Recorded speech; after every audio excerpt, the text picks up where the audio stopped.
Hello? Hey, Rich, it's Larson. You got a minute? Sure, Larson, what's up?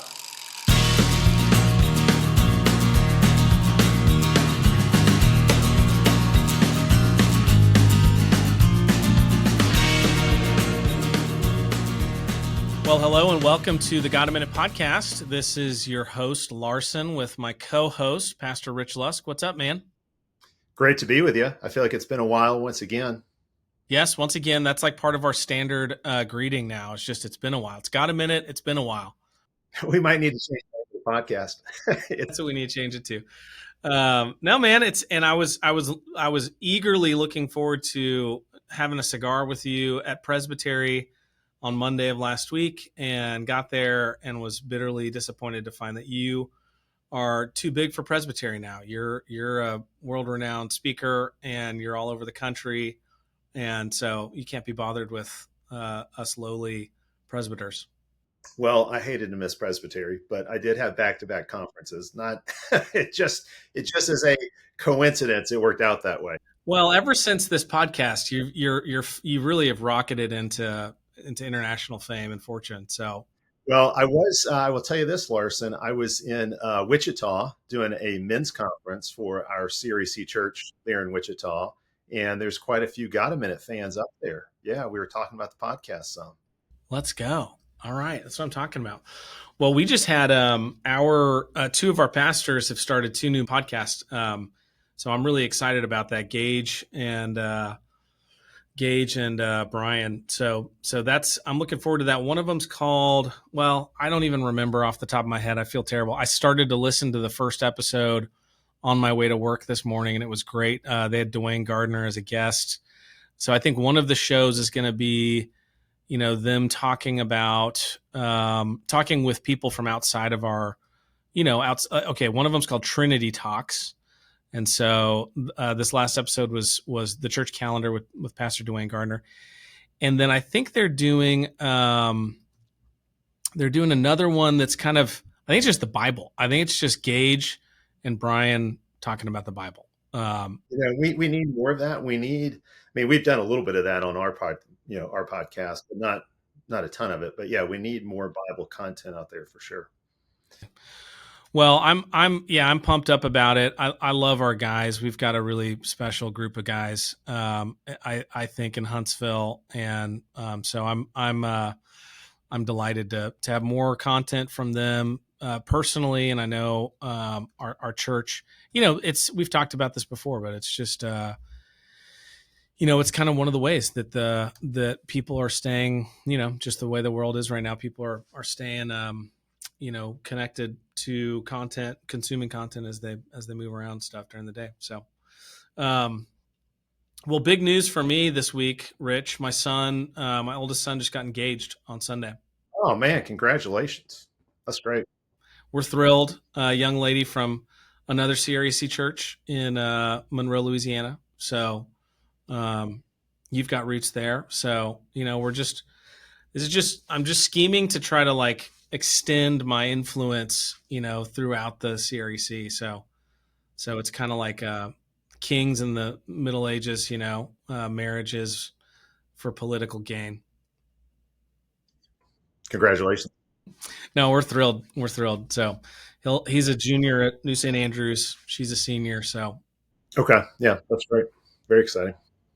Well, Rich, we were thinking today we'd do another smorgasbord episode. So we've got it's Columbus Day, and I am embarrassed. I think maybe I should be proud of this. I don't know. You tell me. But I did not even know that it was Columbus Day today. You saying we should talk about it was the first time today that I was even aware that today was Columbus Day. Should I be ashamed of that? You should be, because Columbus is very much worth celebrating, Larson. Well, educate me, man. What's the deal? Well, so Christopher Columbus is definitely a hero of the Christian faith. He's not just, say a political hero or a civilizational hero. He is specifically a Christian hero. If you look at for example, Columbus's journals, so you get some insight into his own thinking about what he was doing. One of the things he was now, Columbus was a great man in his own right. He was the best navigator of his era. Obviously, at a time when there was great interest in global exploration, he was the best navigator of the age. I also think that Columbus is really important because he's been vilified in so many ways. Columbus was actually not sort of a bloodthirsty conquistador. Obviously, he encountered a lot of savagery among the pagans in the New World, but he also, just as a generalization, tried to treat them with a great deal of patience and mercy. And he gets blamed for some things that other people did. Sometimes, he would be trying to urge, other people who were with him or making that voyage to the New World to be as kind to the pagans they were encountering as possible. They didn't always follow those kind of orders.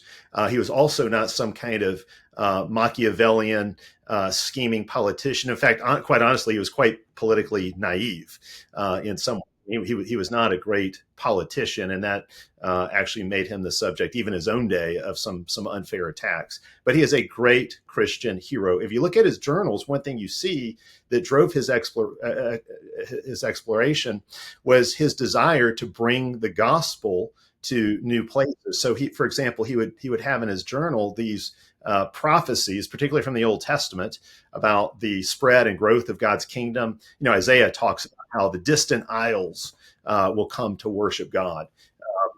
God will be worshiped from the rising of the sun to the setting. And he wanted to see that happen. He wanted to be a part of bringing that to pass. And so he brought the glories of Christian civilization to the New World. Imagine that.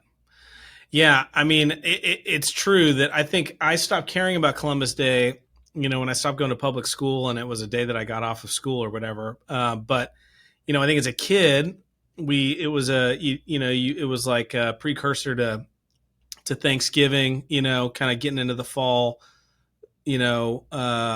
mood. But I feel like at some point, I don't remember when I was probably a teenager, it became Indigenous Peoples Day or something, and the conversation was all about, Columbus is really just another, another in a long line of, of wasps trying to, subjugate brown people. Yeah, and I think again that's another reason why he is so important, because he's an avatar for what the left hates the most. So, think about statues of Columbus being torn down. I think we should understand that as an act of warfare. So a couple things about that. One is whoever controls the past in a very real way controls the future. What we believe about our history has so much to do with what we're going to seek to do in the future. And so it's incredibly important to get the history right. And there's been so much historical revisionism around Columbus. And that's really why there's been this desire to turn Columbus into this evil man. He represents, the left would say he represents white, the white male Christian, sort of the Christian patriarchy that they're trying to do away with. And I would actually say that's why he's so important. He does represent Christian civilization, and he represents bringing the glories of Christian civilization to a very savage, pagan part of the world. And because of his pioneering work, the gospel was brought to North America. And of course, we know what happened from there. Perhaps the greatest civilization in the history of the world was built, building on the foundation of medieval Christendom, but going beyond it in all kinds of ways. So Columbus is integral, not just to American history. Obviously, that's really important in its own right, but he's important to the history of Christian civilization. And what happens with Indigenous Peoples Day is that, basically it's this idea of political correctness, multiculturalism. Multiculturalism basically says all cultures are equal, but there's one exception. Christian culture is worse than every other culture. And there's so much lying and propaganda that takes place in that claim. The reality is the indigenous peoples that Columbus encountered practiced all kinds of human sacrifice. They were vicious, bloodthirsty people.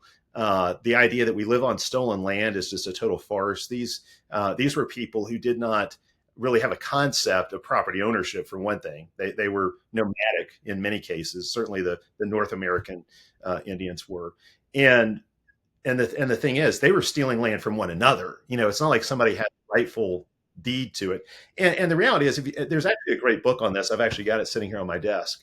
If you want to study this more, you can. I'm holding it up. If you're Not Stolen, by Jeff Finn Paul. And I won't try to summarize all of his work. It's a lengthy and very detailed study. But he points out that the land that obviously the Europeans, settlers and colonists, ended up taking possession of, only small pieces of it you could actually say were stolen. Some of it was conquered. That is true. But it wasn't conquered from somebody who hadn't conquered somebody else. So, to say that it was stolen again is deeply flawed. But people overlook how much of that land was actually purchased. That's the thing. So much of it was actually purchased. So, and actually the Europeans who came over were not racist. They were not racist in the way that people think of racism today. They didn't even really think of the American Indians as a different race. They did not have a biological excuse me, a biological understanding of race at that time, the way that we do today, where we look at it in terms of genetics. They mostly thought that things like varying skin colors were due to things like living at different latitudes on the globe. So a lot of interesting things in that book. He does a really good job of defending Columbus against his detractors. One other thing I want to mention, as I said, whoever controls the past will control the future. So whoever gets to write the history curriculum is really going to be the one who sets the agenda for the future. One other thing, and I actually tweeted about this today, and I think this is really important. Columbus is a good reminder for us that our Christian heroes are not just pastors and theologians. Like if we talk about who our heroes are, people will say, oh, it's Luther and Calvin and Augustine and Aquinas and Bucer, and these are all theologians, and they made great contributions to the history of Christian scholarship, great Bible commentaries, great theological works, and they are certainly Christian heroes as churchmen, as pastors, as scholars, as theologians, no doubt. But we should also keep in mind, and you see this if you read in Hebrews chapter 11, the Hall of Faith, it's not like the Hall of Faith is just a list of the prophets or the priests, people who were responsible for teaching the Bible and administering sacraments and that kind of thing. No, in that, you've got a lot of warriors in there. You've got martyrs in there. Christian history includes not just great theologians like Luther and Calvin. It includes great statesmen, great politicians. It includes great conquerors and warriors. It includes great businessmen and scientists and artists, and they need to be celebrated as well. We should not reduce church history to just the pastors and academic theologians that have been raised up over the years to do good work. We should include these other men who were doing great things by faith. Like I said, Columbus was very much driven by a desire to bring the gospel to unreached people groups. I mean, in a way, he was kind of a missionary. And so this is why it's so important to get the historical record right. Why it's so important that and there's actually, I mentioned the Jeff Finn Paul book, Not Stolen. There's actually also a really good book by George Grant called The Last Crusader on Christopher Columbus, which is also very much worth reading. And you will get this sense that this is a great Christian man who is very much motivated ultimately by the glory of God. He certainly had some proximate goals as well, proximate motivations in terms of gaining wealth for the empire of which he was a part, and obviously trade routes and things of that nature. But we have to understand him in terms of his Christian faith. That's what ultimately drove him. Yeah, it's interesting. I mean, there's so many different topics that you touch on as you tell that story, or as you talk about this topic. And one of the things that right off the top, you use the word pagan multiple times. And I had with Charlie Kirk's assassination, I found myself in some conversations on the internet on my Facebook feed with people who were asserting that he was a racist and posting, clips of him saying things. And, I typically resist these kinds of things, but I was kind of worked up after the Charlie Kirk thing, and I found myself in a couple stupid debates. But one of them, this guy, is telling me, well, here's a clear example of Charlie Kirk being racist. He said that the fires in Maui, were caused by these pagan these pagan leaders who wouldn't allow for the water to be turned on quickly because they have like a water god or something. And I was like, well, here's the news clippings. Like, it's true. It happened. What's the issue? He's like, well, he called him pagan. And I was like, well, that's what they are. I mean, that's a term. That's not. Yeah, I mean, it's not a. This is just a statement of. It's a religious statement about their culture. It's not about their skin color or their ethnicity. This is about their religion. It's a pagan religion, and it was like that. That was it was interesting to me that even just that terminology or that idea that there's a thing called a pagan, and it's a different, that somehow whatever religious, you know, history a particular ethnicity or ethnic group has, somehow that's sacrosanct, and that a an argument against their religion is an argument against their genetics or something. Right, right. It has nothing to do with race or anything like that. It has to do with their religion. And of course, Hollywood and other forms of propaganda have given us this idea that these were peace-loving people living in tune with nature. No, the reality is they were not. The practices of the Amera Indians were absolutely horrific for the environment. The reality is the Indian way of life was going to die out anyway because, for example, they were driving the buffalo to extinction. All kinds of practices that they, in terms of hunting and agriculture and that kind of thing, were horrific for the environment. Not to mention that they were bloodthirsty and generally practiced the most brutal forms of warfare. They were horrific to the people that they conquered, and these are Indian tribes conquering one another. They practiced, generally speaking, human sacrifice and that kind of thing. That's well established with the South American Indians. That it was just a horrific culture. Well, we've inherited this Rousseauian, noble savage kind of, romantic idea of these cultures, and it's totally untrue. And this idea, this kind of multicultural tolerance sort of thing, is just absurd. It's a way to basically control Christians, because the Christian agenda since Christ, it has always been about cultural engagement and calling people to turn away from their false gods and their false worship and false beliefs and ways of life. And so this has always been the Christian mission. This is why Christians in early days were martyred, and to this day are martyred. So nothing's changed here. It's just our culture has enjoyed a few centuries of incredible peace and prosperity because of Christianity, and has forgotten, that we owe it to, the progress of the gospel, that we even have this, we get to stand in this privileged place. Yeah, I was thinking about, my son gave me a copy. He just read this for rhetoric at New St. Andrews, but he gave me a copy of Doug Wilson's book. I don't even know how old it is, but I don't know if it's new or old, but it's called Proof as Moral Obligation. I don't know if you saw this book. Very short little book. But yeah, I've just kind of started thumbing through it the other night, and yeah, this idea that that the whole point of an argument and a conversation and debate is to prove that someone's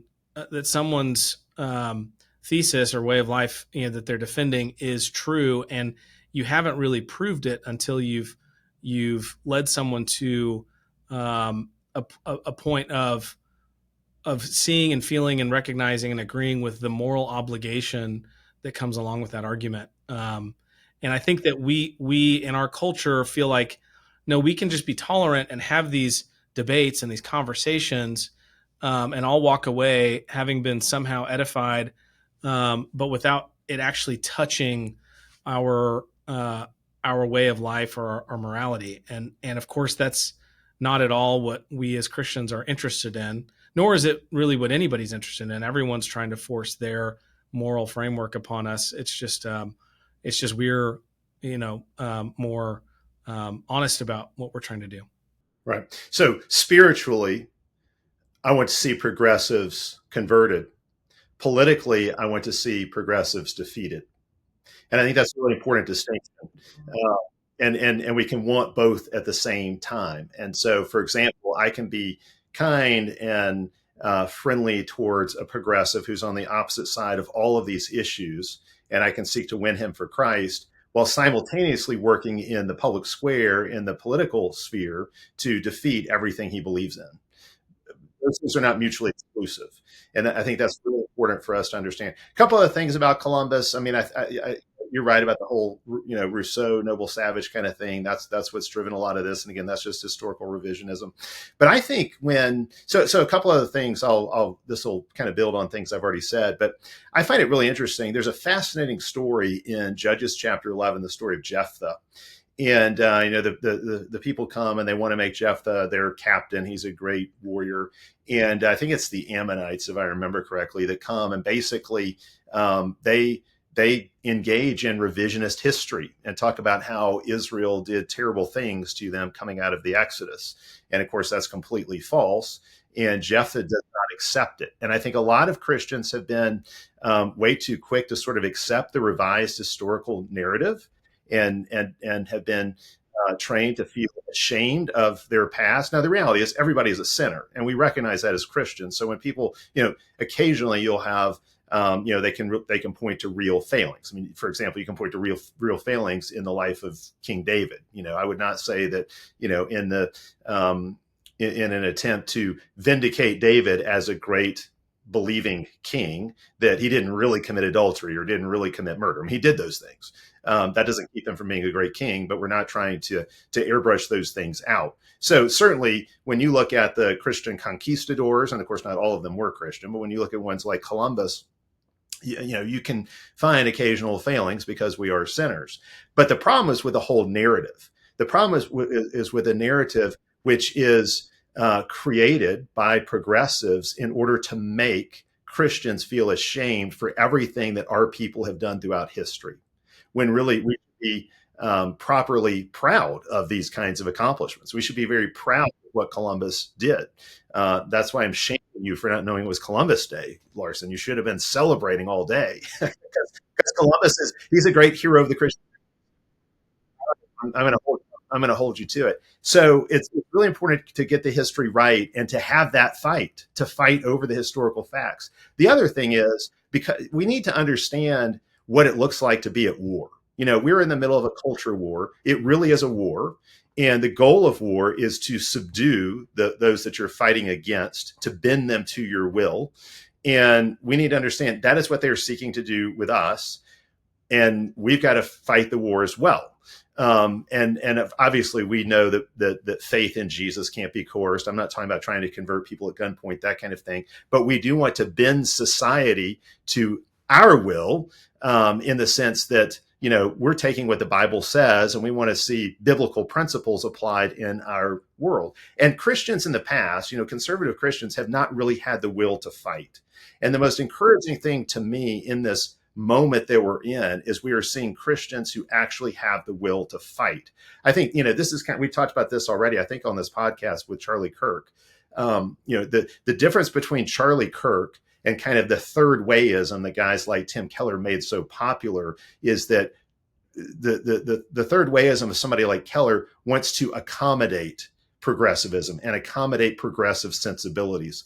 Charlie Kirk, and I think he was so good at this. Charlie Kirk actually wanted to defeat evil, not defeat progressivism, not accommodate it, but confront it and overcome it. And I think that's what's so wonderful about his ministry. And so Columbus Day is a great opportunity for us to seek to set the record straight and get the historical facts right and say, no, what Columbus did was open up another chapter in the history of Christendom, another chapter in the history of Christian civilization by bringing the glories of Christian civilization to a new world, to a new hemisphere. And that's an incredibly important thing. So, for example, when statues of Columbus are torn down and they're replaced with statues of, I'm just making this up right now, but statues have been torn down and they've been, in some cases, replaced with some kind of progressive hero. Say a statue of Columbus gets torn down and replaced with a statue of George Floyd. Okay. What's going on there? That is an act of warfare. That is an act of trying to grab hold of the historical narrative and steer it in a particular way. It's saying Columbus was an evil man who's not worth honoring because he was a Christian. And George Floyd, who we all know died of a fentanyl overdose, not because a police officer actually killed him. That's a tragedy that has never been rectified or dealt with in some kind of way. But that is an act of warfare. That's what a culture war looks like. Whoever can control that historical narrative will control the culture. They control the past, and so they're going to control where the future goes. And it's so important for Christians to understand the play that's being run so that we can counter it, so we can defend it, and so we can go on the offensive with actually proclaiming the truth about these things. Well, the thing that I find, and I'm sure I know both of us have been listening to Charlie Kirk, talks on college campuses over the last month, and things of that nature. And the thing that I find whenever you watch these videos where people just kind of set up somewhere and have debates and conversations is the left, the progressive religion, is a 100% emotional religion. I mean, the whole style of argumentation is 100% emotional. So like as I'm having a debate with another guy on Facebook, he's saying, well, Charlie Kirk believed that, like, Charlie Kirk would allow his 10-year-old daughter who was raped, would force her to have a baby. And it's like, would you do that? And I'm like, well, how does a murder and how does a murder make a rape better? And the guys, and the guy just resorts to screaming and calling me names, because he's come up with the most ridiculous and extreme example he can possibly concoct, and wants to base a whole moral system based on my emotions about this one really crazy outlier example, versus just having any sort of principle of the matter. Just to pivot, just a point, but to come back to Columbus, I don't know. Are you familiar at all with the Carlisle Indian Industrial School and Coach Pop Warner? Have you heard this story, or you know about? Well, you should tell it to our audience. Well, it's amazing. I mean, Jim Thorpe is, I studied a little bit about the history of American sport in college under Chris Schlecht, and Jim Thorpe is this just amazing athlete. Think somebody like Bo Jackson or somebody like that. I mean, this was a guy who went on to the Olympics and competed in the Olympics and was just a complete phenomenon. But there was a school called the Carlisle Indian Industrial School. It was founded in 1876, and they had a coach. Pop Warner was affectionately called Pop by his players, but the motto that the school had was "Kill the Indian and save the man." So they were famous, and they've sort of been vilified for their commitment to completely assimilating these Native American kids into Western Christian culture. So their whole program was, we're cutting your hair, we're putting you in Western clothing, we're teaching you manners, we're teaching you the history of Western civilization, so that you can engage in the culture. You're a defeated people. You can engage in the culture of the ruling culture and be successful. Like that was the mission. And it wasn't, let's wipe them out and wipe them from the face of the earth. It's kind of like kill the sinner, save the sinner kind of idea. And so they couldn't speak their native languages. They were given English names. They dressed in military uniforms. They were taught trades, Christianity. They learned how to work. And so I've heard interviews with men who went through that school, and they speak of it affectionately. It was like, I was a defeated, my people were defeated, and we had no hope or future or place in this country. In this school, it equipped me and gave me the opportunity to be successful, right? And so anyway, it's a perfect example of, this is what Christian missionaries do, and have done throughout history is go into these cultures and try to pull them up out of destitute pagan cultures and assimilate them into the West. So anyway, here's a guy who ended up representing America, in the Olympics. And it's like, this is what Christians do, when Columbus is successful in going and bringing the gospel to a new people group. It's not about decimating, raping and pillaging. It's about converting and embracing these people and bringing them into our world. Yeah, that's really good. Couple things before we move on to another topic on Columbus Day, just to tie up a few loose ends here. In Edwin Friedman's book, Failure of Nerve, which we have made reference to before, he actually uses Columbus as an example of the right kind of leadership. A leader who doesn't have a failure of nerve, a leader who, leadership includes casting a vision, but it's more than that. It requires deliberate, intentional, decisive action. And Friedman does a really good job capturing how Columbus exhibits that kind of leadership. One other thing that's interesting in terms of the history of Columbus Day, obviously Columbus Day is about celebrating this great Christian hero whose discovery, whose exploration led to the formation of America.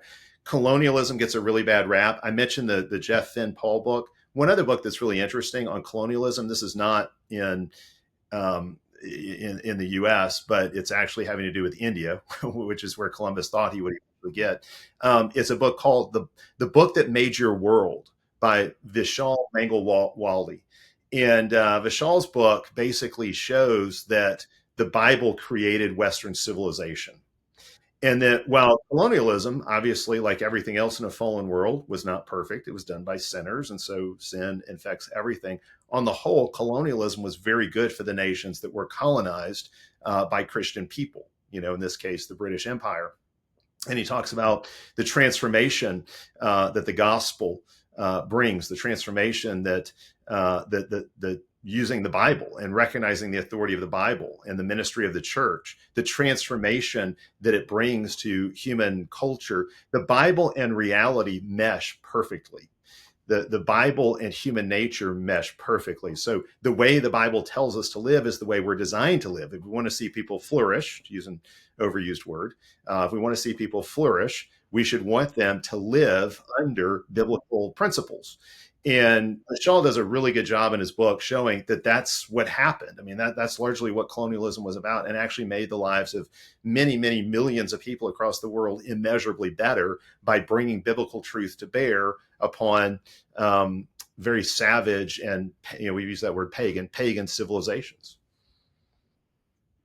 I guess one other thing to say is that Columbus Day was also, it was certainly established in the U.S. as a way to honor his role in the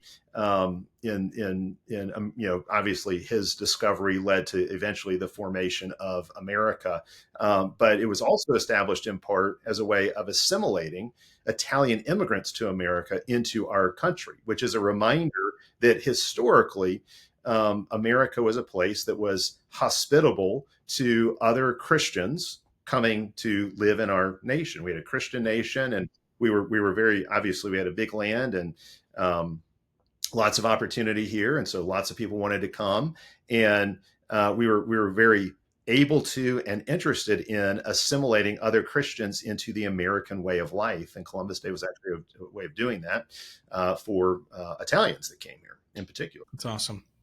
Yeah, I've really enjoyed, Doug Wilson's having a moment right now where it seems like a lot in mainstream media are intrigued, by what he's saying and doing, and I think a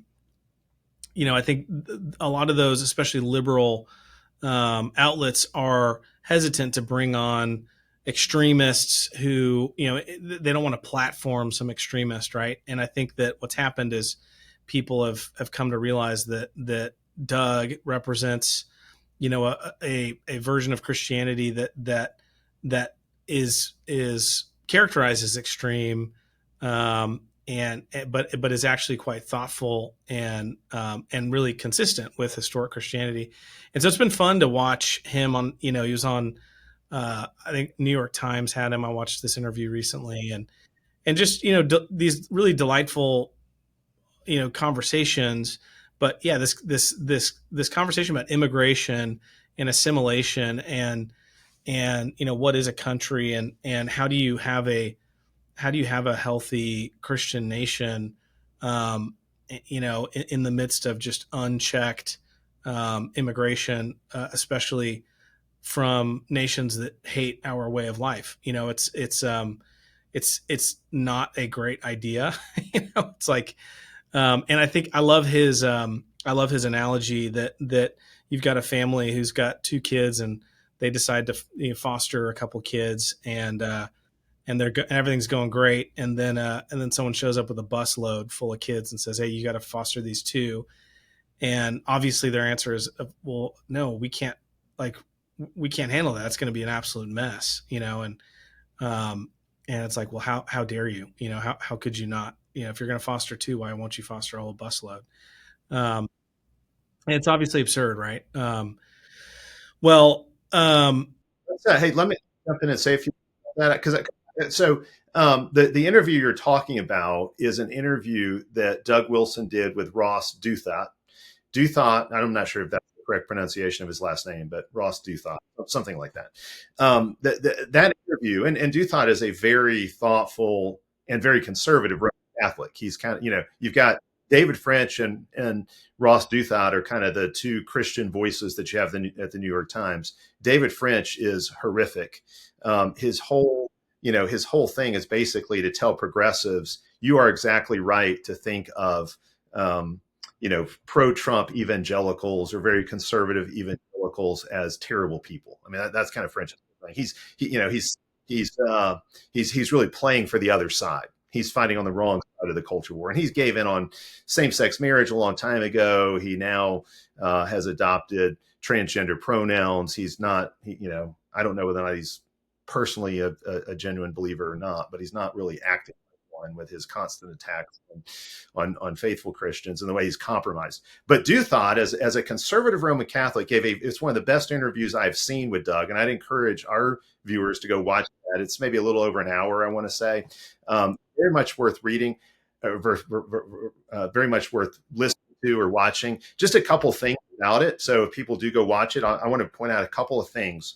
I think Doug does a really good job overall of defending the Christian nationalist vision, what it would look like for our nation to be re-Christianized. And I've noticed that Doug's strategy of late has been to basically say most of these things, most of the agenda that we have are things that already existed in the past for a really long time.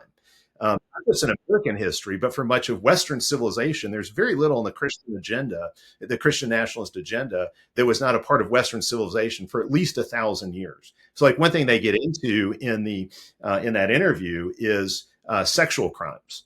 Should adultery be a crime?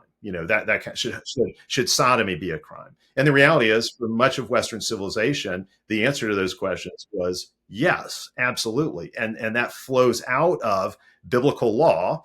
That one of the ways that that God protected the family and built in protections for the family in the law he gave to Israel was by making adultery a crime, and by making sodomy a crime. And when you don't suppress these things, when you don't criminalize these things, they undermine the family and therefore tear apart the very fabric of society.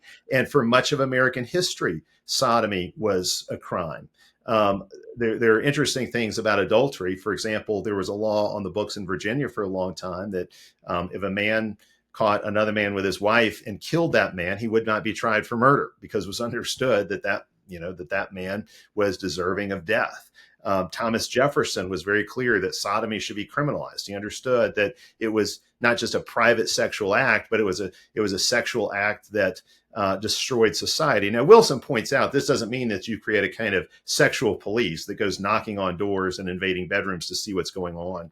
But in the act of criminalizing it, law doesn't just law is a kind of imposed morality, and so it serves that purpose. Law is always an imposed morality. It's just a question of whose morality, which means that law always has a religious basis. It's a question of whose religion or which God stands behind it. But law also has a pedagogical function.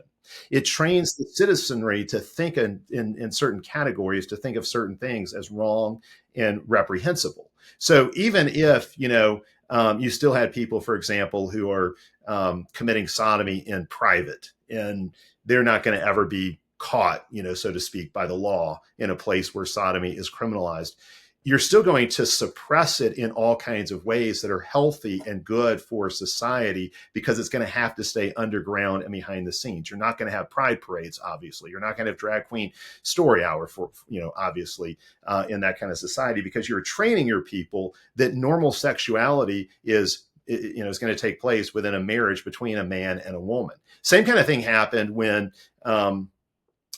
polygamy was outlawed. Same kind of thing. We are training people to understand marriage in a proper way.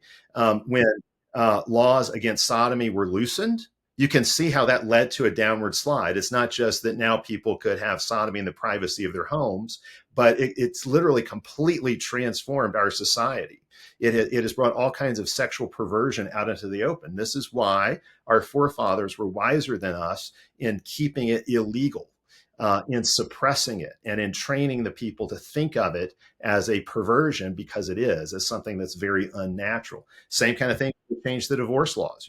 Divorce laws that more or less mimicked the Bible's teaching on divorce that existed in Western civilization for a really long time, were a way of protecting the family and protecting marriage. And sadly, it was actually Ronald Reagan who was the first to sign into law, when he was governor of California, a bill that basically did away with any kind of grounds for divorce and moved to a no-fault divorce. And then very quickly, California is often a cultural leader. Very quickly after that, other states started to follow suit and basically move towards a no-fault divorce model. And you can see where that's gotten us, where, a 50% plus divorce rate, all kinds of broken families. Of course, what happens in family court now is a complete disaster, especially for men, but I think also for children very often. So we've got a vested interest in having sexual crimes. The states did not say, our nation's going to be a sexual free-for-all and people can do whatever they want with no consequence. No, we need to have laws that protect the family, and God has shown us in his word what that should look like. And that worked in Western civilization. Those laws that protected the family really did work.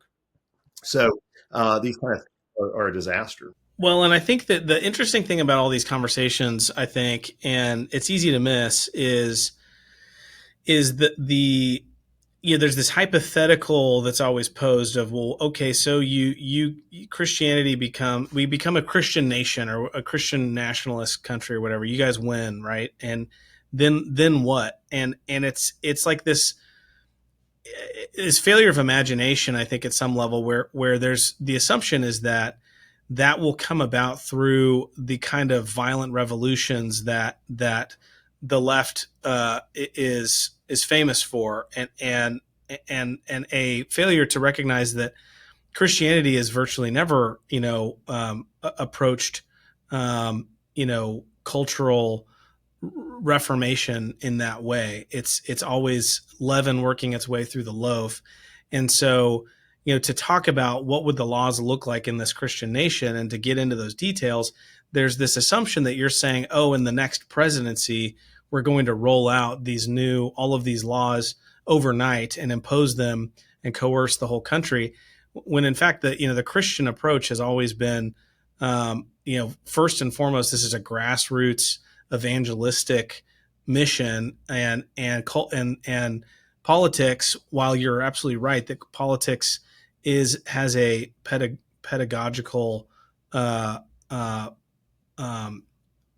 role in society, the there is no political progress without, especially in our kind of government, system of government, which I would say is a Christian system of government that's emerged over centuries.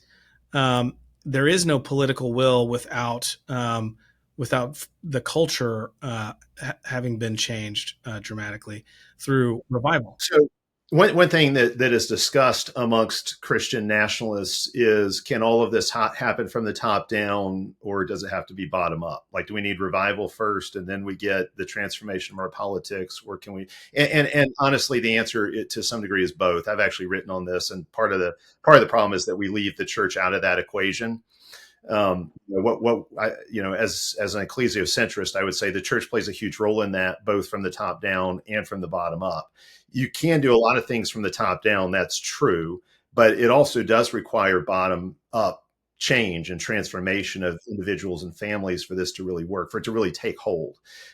So that's an important thing to keep in mind. But to your point, Christian conservatives are really Burkeans at heart. I'm thinking of Edmund Burke, and that means that we are not interested in violent revolution ordinarily. I mean, obviously, there can be a last straw, like in the American War for Independence, where it does get bloody. But in general, Christians are Burkean conservatives. We don't want revolution; we want reformation. We don't want bloody revolution; we want reformation and revival. Progressives at heart are Marxist revolutionaries. And because of the oppressor-oppressee dynamic that drives Marxism, it is a rolling revolution. It's a revolution that doesn't have an endpoint. It's a revolution that's always looking for some new aggrieved or oppressed class to sort of sweep up into the revolution and defend. And so Marxists are really permanent revolutionaries. And I'm not saying everybody who is on the left or everybody that would identify as a progressive wants that kind of Marxist style revolution, but it's built into the DNA of progressivism to have kind of this rolling revolution that doesn't really have an endpoint. It doesn't really have a goal. It never really ends. And that's why if the left has power, you get the constant churn. Nothing can ever settle down because the whole thing thrives off of chaos, disorder. They want to destroy the institutions that bring stability to society. So progressivism, feminism, Marxism always have right at the top of their agenda the attack on the patriarch, the head of the family. Okay, so think of somebody like Columbus. We've talked about that, and they want to destroy marriage as an institution. And some feminists are very clear about this, that there can't be a feminist future without the destruction of marriage and family life. The Marxists were very clear about this, that Marxism cannot happen when you have a Christian family, a natural family that's strong and healthy. The family has to be destroyed for it to go forward. And that's why they like to blame, they like to brand things like traditional monogamous male-female marriage as racist and as oppressive, because that's one of their tools. It's one of their tactics to undermine it. So really, really important to see that. A couple of things about that Doug Wilson Ross Douthat interview that I want to mention, just because I think they're important. One thing they got off on too is the whole issue of domestic violence or domestic abuse. And at one point in the interview, Douthat was basically trying to say, hey, isn't it the case that we can learn something from the feminist experience in history, that basically Douthat was saying that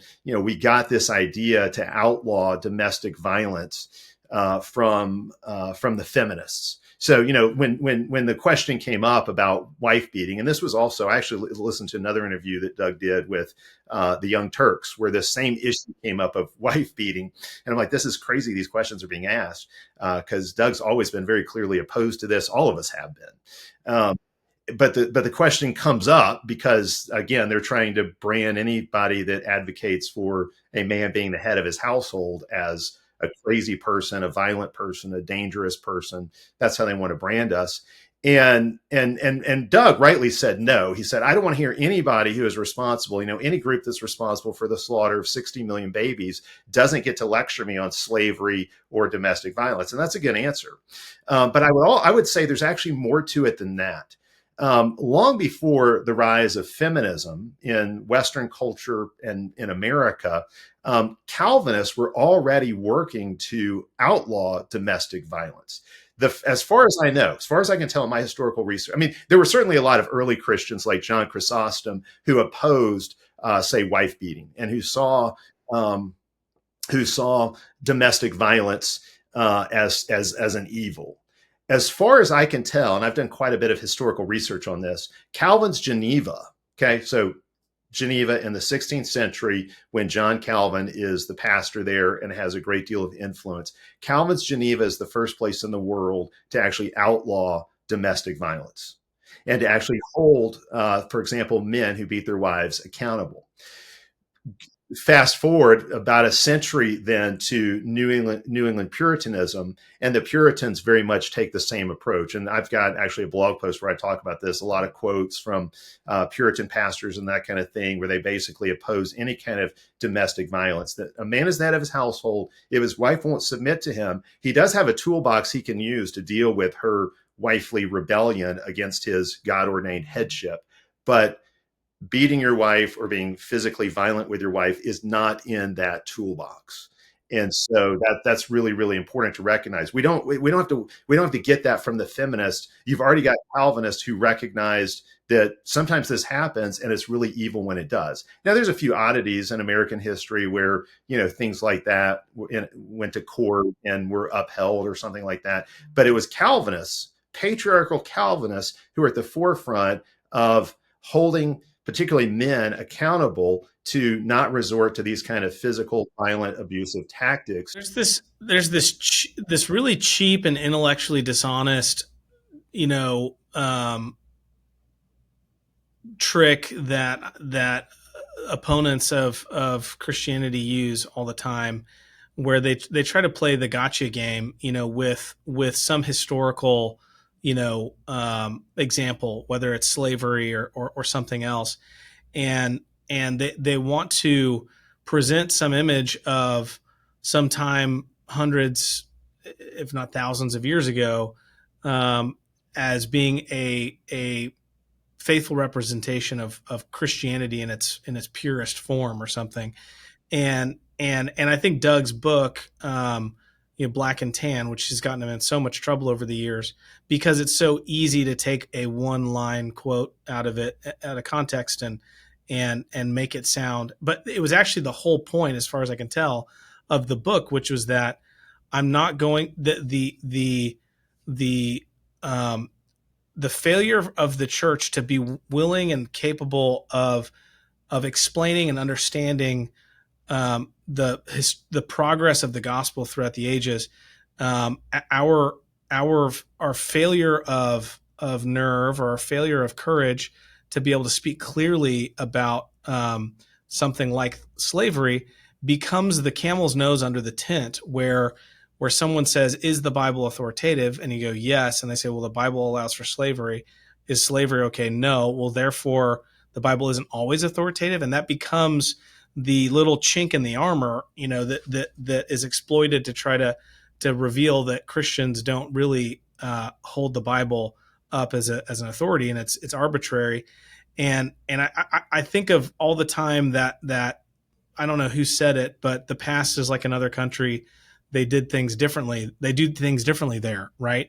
Just this idea that it's always intellectually dishonest to take some example from even not all that long ago. You go to a different place, you go back a few decades even, and people are different, culture's different, the way of doing things is different, and so the fact that all of history, the economic engine of every nation in the history of mankind, was a slavery type system of one sort or another, and there's no culture in the world that gets a pass. Every culture in the world has had slavery. Somehow we've been able to just take this one little snapshot and say, well, that's the Christians, the white American Christians problem, and ignore the fact that, like you said, the same with feminism, that it was Christianity that brought about the downfall of slavery. in Western civilization, in the world. Christians eradicated slavery, and we're the only people who've ever done so. So, and this is important. I thought Doug did, so in the Young Turks interview and the Ross Douthat interview, the slavery issue came up. I thought, Doug has obviously spoken on that issue hundreds, if not thousands of times. He's written hundreds, if not thousands of pages on it. You mentioned Black and Tan. I think that's a good overview. I think Doug did a really good job. I would point out a few additional things. Maybe some of these overlap with things Doug has mentioned, but some of these are going to supplement things that he said. One is, yes, throughout the history of the world, slavery has been the primary economic engine that has driven, and this is just universally true. Okay, throughout much of history, slavery was a thing. The only people that get blamed for slavery are white Americans. Okay, as if we're the only people to ever have to deal with slavery. No, that's absolutely not true. Every single culture. There was a clip that floated around. It's been a couple years now, but it was a guy who was Korean, and he's like, "Well, I don't think we've ever had slaves." And somebody looked it up and said, "No, actually, you know what? Koreans were some of the biggest enslavers in history." It's we don't know that history, but that's just the reality. Many of the African slaves that were brought over to America were already enslaved in Africa. Africans were enslaving one another. The first slave owner in North America was a Black man who had been an indentured servant, got his freedom, and then he was the first to purchase a slave in America. It was considered normal. Slavery was very predominant in the Roman Empire at the time the New Testament was written. Nowhere does the Bible command us to take slaves. So it's not like slavery is encouraged by the Bible. Slavery is an institution that arose in a fallen world, and the Bible regulates it. Okay, the same way the Bible regulates other things that are aspects of our fallenness. Divorce would be an example. In an unfallen world, you would have no slavery. In an unfallen world, you would not have any divorce. In a fallen world, bad things happen. And so the Bible regulates divorce. Here are situations where you can divorce. Here are situations where you can't. When slavery exists, the Bible says this is what it should look like. So in the New Testament, several things here. One, people wonder, why didn't Paul put an in, why didn't he just tell masters to free their slaves? And I would say, well, in the book of Philemon, he comes really close to doing that. Doug used this illustration, which actually I picked up originally from N.T. Wright. The book of Philemon in particular, but the New Testament in general, you could say, really puts a ticking time bomb next to the institution of slavery.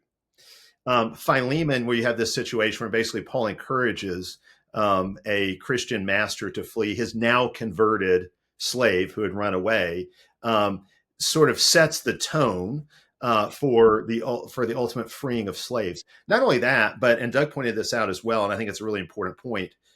When you preach the gospel of liberty, when you preach the gospel of freedom, it's going to set men free from their sin. The most fundamental kind of freedom is freedom from slavery.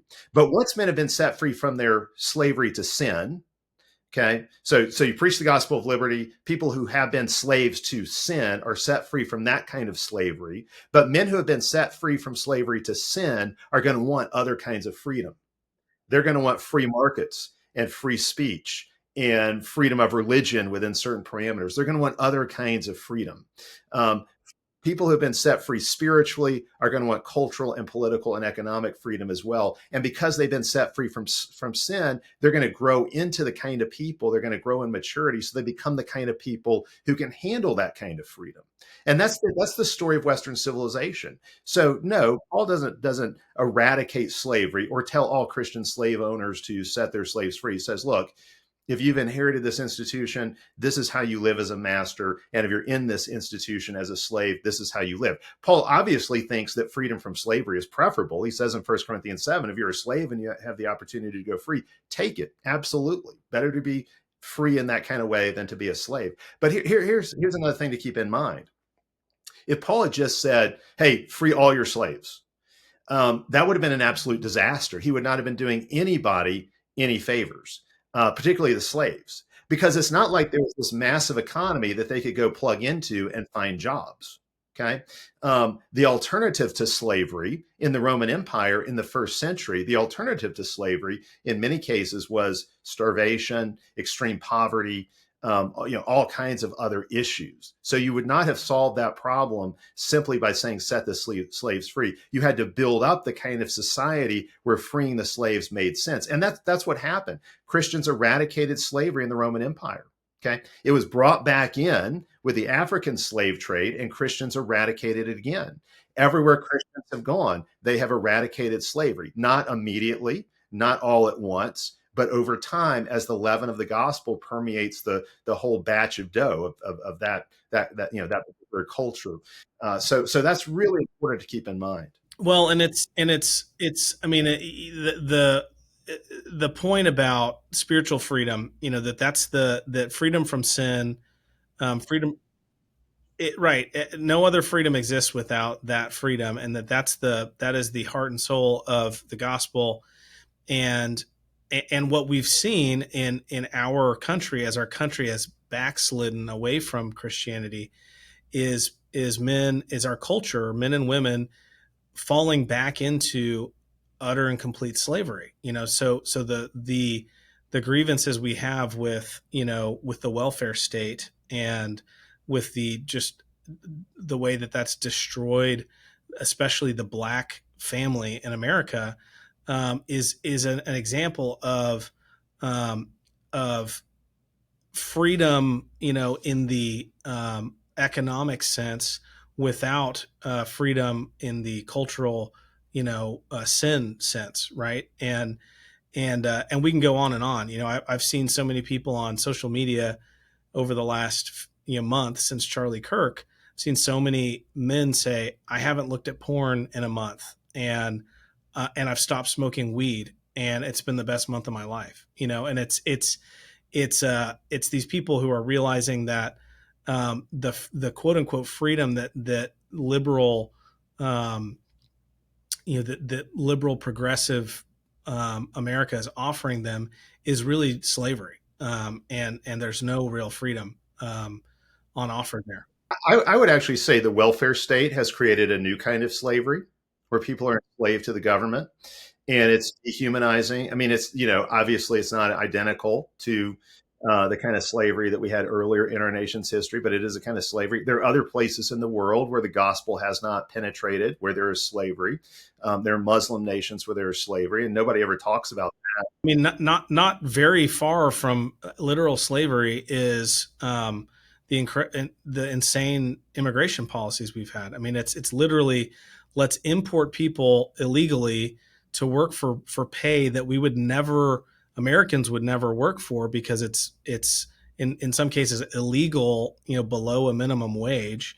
Let's import all these people en masse in order to create a new voting bloc, for those progressives in power who want to continue to get more and more power and wealth through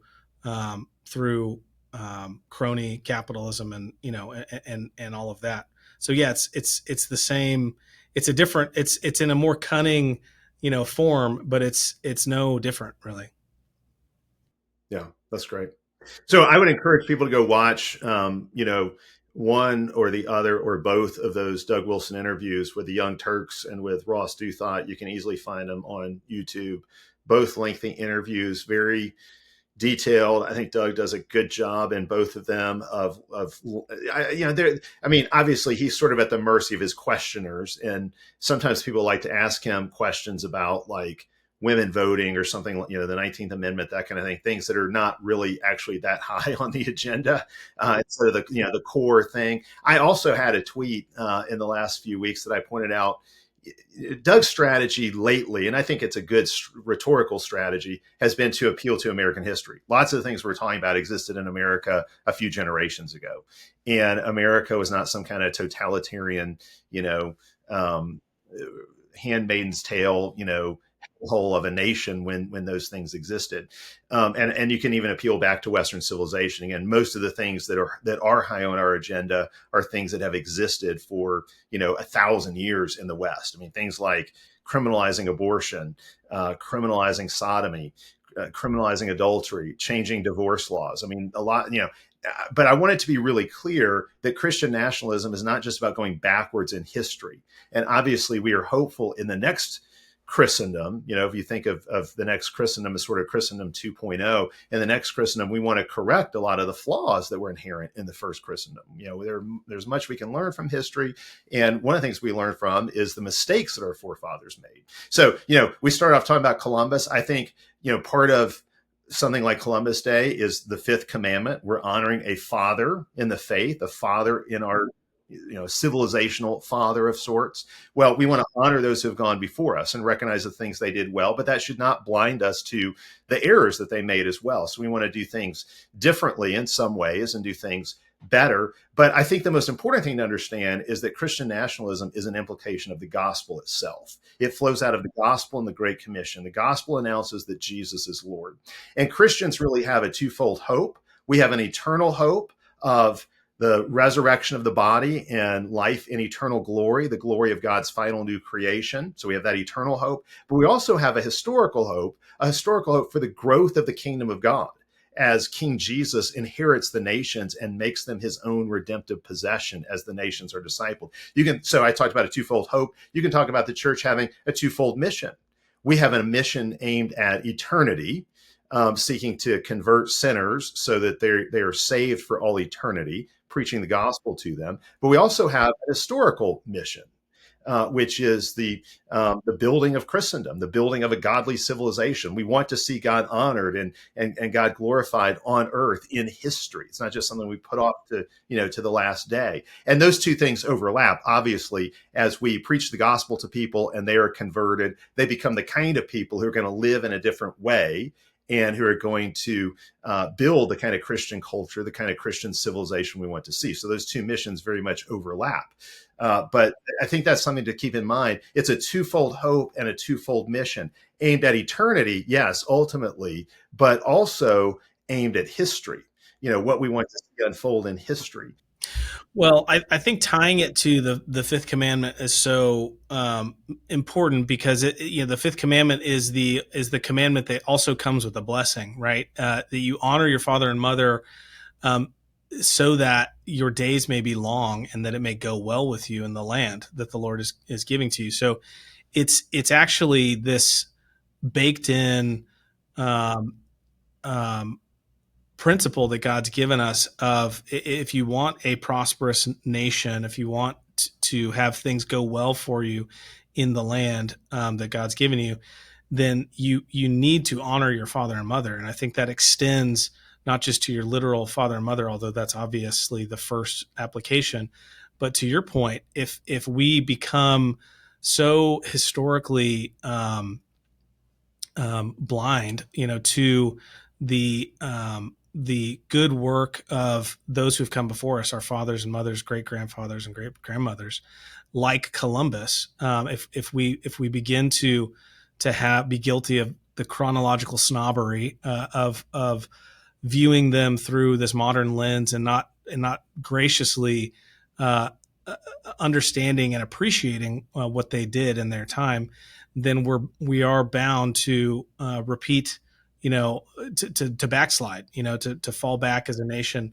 and not make progress, which again, I think is the point to, you brought up Burke. I mean, that was on my mind too. Just the Burkean, principle of slow progress. Don't revolution is bad. I think it's Chesterton. If you come across a fence in a field, first understand why it was put there in the first place before you tear it down.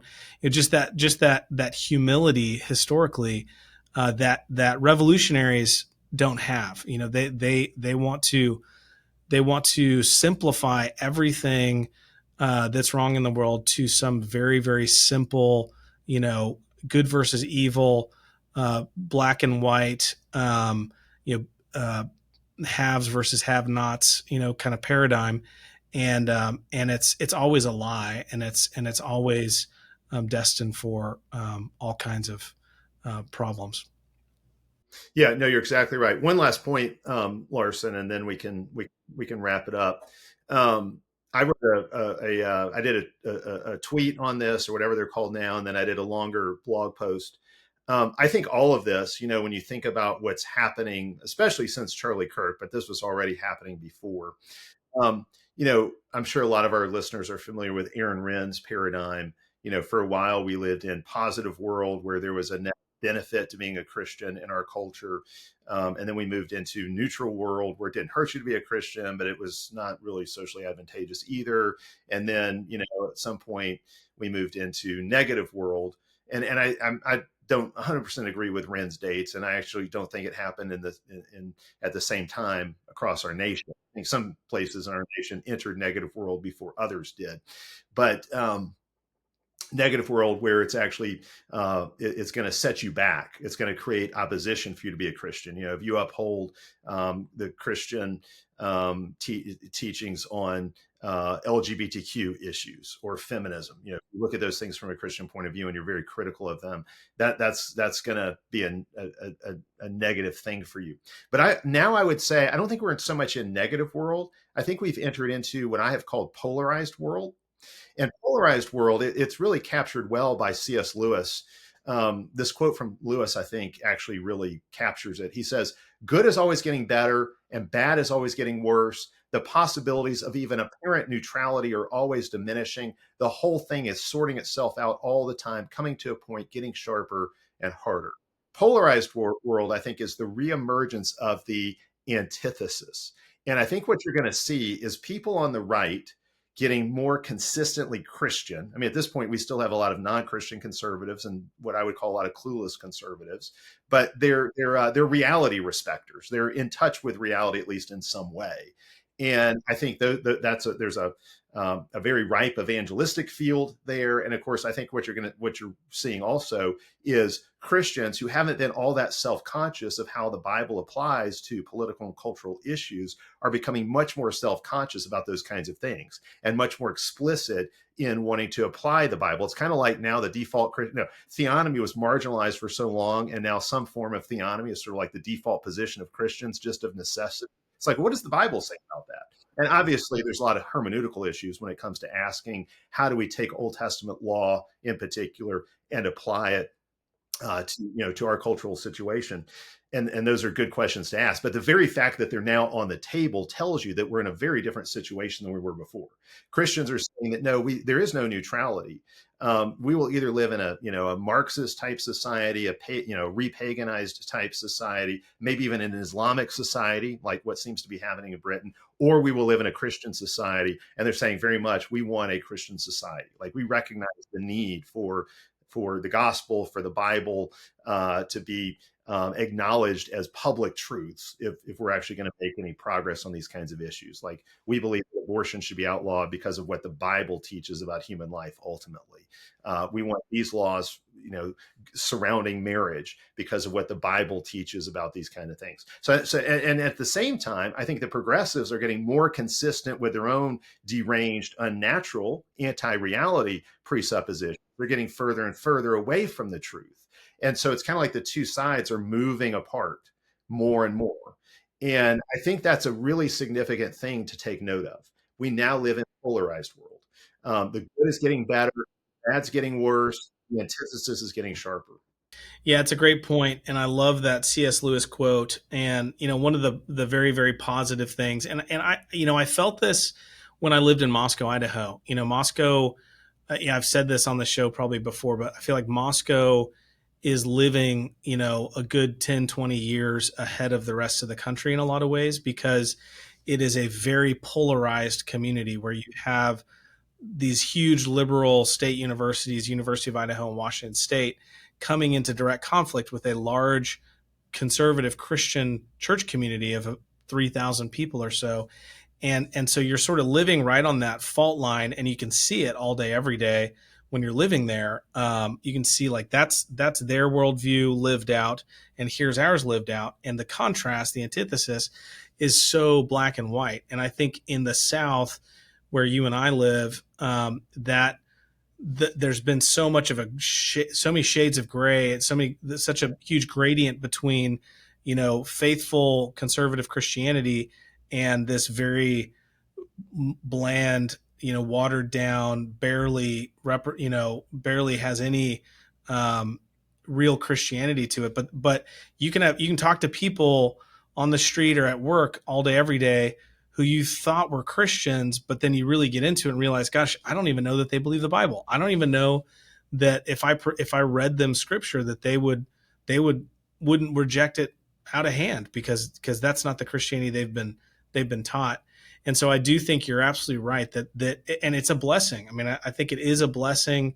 And I think that it's also leading to a great deal of humility. I think the people that are finding that they were on the wrong side, are finding that they need to be taught. They need to go to church, and they need someone to teach them the Bible, because this thing that's been, they've heard this caricature of Christianity in the Bible for so long, or they've experienced a really weak, watered down version of it.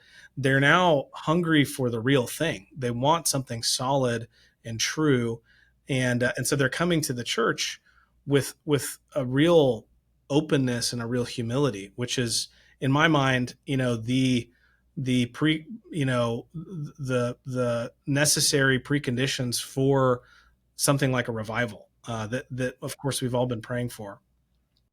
Yeah. So, Wilson has described the Christian nationalism movement as arising from the reality that secularism has failed. And I think that's what more and more people are seeing on the right, that this the pretended neutrality that went with secularism. Neutrality was never possible; it was always a myth. But more and more people are recognizing that. And if there's no neutrality, that means you've got to find somewhere solid to stand. And I think lots of conservatives are recognizing, yeah, the Christian faith is the only solid grounding, the only solid place to stand we've ever had. So yeah, I think that's very much where we are. And now more than ever, Rich, the message of reformation over revolution is needed. It's that young exuberance that you're going to have, that you and I have seen over the last couple of years with the rise of the Christian nationalism sort of conversation. So you have a lot of young, exuberant, new kind of believers or converts who are tracking in this kind of revolutionary, um, you know, method or way of doing things, or just assuming that, you protest, you revolt, you overthrow. That's the way that we move this thing forward. And so I think those, now more than ever, we need to be um, preaching the importance of reformation, of grassroots, do your blocking and tackling, go to church, learn how to raise a family, get your own, get your own house in order. All of those things, like, let's start there, learn your Bible, really learn your Bible, and so I think it's a wonderful, exciting opportunity. I'll say one more thing, then we can wrap up. Uh, I think the one complicating factor in polarized world is that it's not just a political divide where those on the right, we had for so long, we had Republicans and conservatives that would not fight or stand for anything. It was always accommodating the left. Everything was compromised, and they were always negotiating and losing. And I think that Trump, who I think from recent statements he's made, I think you can say he doesn't seem to be a personal believer, and I pray that he would be one. But it's really interesting. Trump fought, and I think he's kind of taught a generation of particularly young people on the right, and Charlie Kirk did this as well, that you really can fight. You can fight back and win. Like, we don't have to just lose ground more slowly. We can actually take back ground. And the Dobbs case overturning Roe was a big step. There's some hope of overturning Obergefell. There's hope of actually getting traction and making some progress with the kind of things that we want to see happen. In our desire to not just convert individuals, but also transform the culture. But I think the one complicating factor in all of this is that it's not just a right-left divide, but to some degree, it's also a male-female divide, especially amongst young people. So it's not just that right's getting more Christian and left's getting more progressive, as each side sort of becomes more consistent with its particular worldview, and there's less and less, elbow room as the, less and less middle ground. But what's, I think, scary and very concerning is the fact that you do have a lot of young men who are becoming more conservative, interested in the Christian faith, more men for the first time ever than young women going to church. Men seem to be the reality respecters in this case. And you have a lot of young women who seem to be drifting more and more leftward, less interested in marriage and family, seeing motherhood as oppressive and marriage as oppressive, becoming more and more consistent with the progressive agenda. And I think the existential crisis for us right now is figuring out how to get men and women together so families can form and they can have children and raise up the next generation. When marriage rates are collapsing and birth rates are collapsing, and a lot of people are not even interested in dating, it seems, that is a sign of a civilization that is committing suicide, that is killing itself. It's a sign of a sick, decaying, and dying society, and something about that has to be done. Now, in the subculture we're a part of, the kind of very conservative, very Bible-oriented Christian subculture we're a part of, that's not, we stand against that. We have lots of obviously very faithful young Christian women in our circles, and faithful young Christian men. But in the broader culture, this is what's happening. It's not just left and right are growing further apart, but male and female are growing further apart. And that's actually a disaster, and something's got to be done about that. Well, I'm very optimistic about it, and I know you are too. I think that God will not be mocked, and I think that the reality, the biological realities, and the spiritual realities of the differences between men and women, are inexorable. I mean, these things are baked into reality, and the reason that Paul gives for why women are not permitted to teach and preach and be leaders in the church is that Eve was deceived, and so I've heard, I want to say I've heard Doug say many times that when a guy gets into trouble, the question is, well, what did you do? And when a girl gets into trouble, the question is, who's the guy? It's usually who's led you into this. And so I do think it's hopeful to me that men are kind of waking up and are appreciating reality, and my expectation and hope is that they will lead, and that women ultimately will follow those that have not been so utterly destroyed, by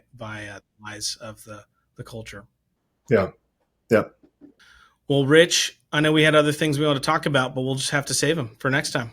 Yeah, we will. We will. As usual, we just kind of went off the cuff. This time we did actually have an agenda, and then we didn't stick to it anyway.